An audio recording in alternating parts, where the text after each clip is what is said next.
Coming to the flood issue, one is that our cities are not well planned, especially when it comes to drainage.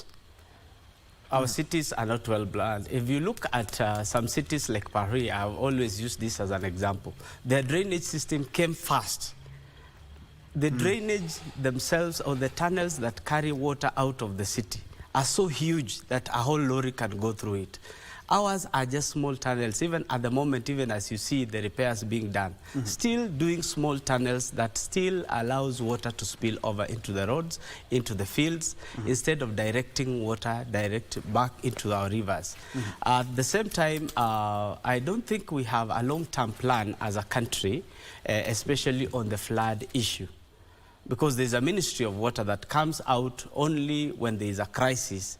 And when there is no crisis, they are not proactive, they are just quiet.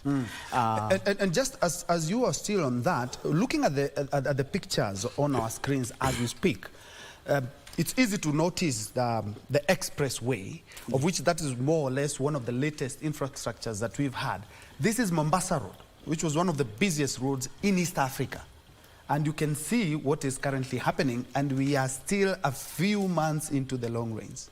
Yeah, if you look at the expressway in itself, it's a gutter in itself. It collects water and then directs it down to the next road. So it's just like, in fact, even the drainage has just been done after the road.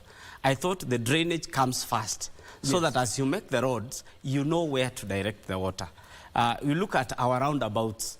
They are just doing drainage at the moment, and they used to be flood zones. You would even go out of the roundabout to the first lane to escape the water that is on our roads. The drainage that we have at the moment must have been the independence drainage, because we have not done serious work on drainage. Because if we rush to make roads, for example, and our country has become a concrete jungle, with no direction as to where the water is being directed to. Every other contractor comes on site, given work to do, but is not directed on where the water will go. We have city planning, we have departments like the NEMA. Was assessment done before the road was done? Look at the culverts, the size of the culverts used. If it was to rain a little bit for a whole day, for example, we will flood as a nation. Right now, the young men are enjoying carrying ladies across the road because they cannot wade through. Before you leave the house, you have to think first of a gumboot. But how many Kenyans can carry a gumboot around? Yes, it is raining. Look at our buildings. They're directing water directly onto the roads, onto the pavements, onto the streets.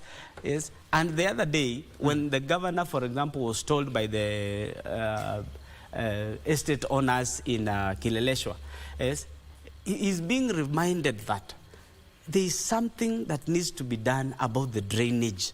Because at the end of the day, on regular days, even without the rain, we have encountered sewage overflowing onto our roads, sewage overflowing into the compound where children play, where we even park our cars.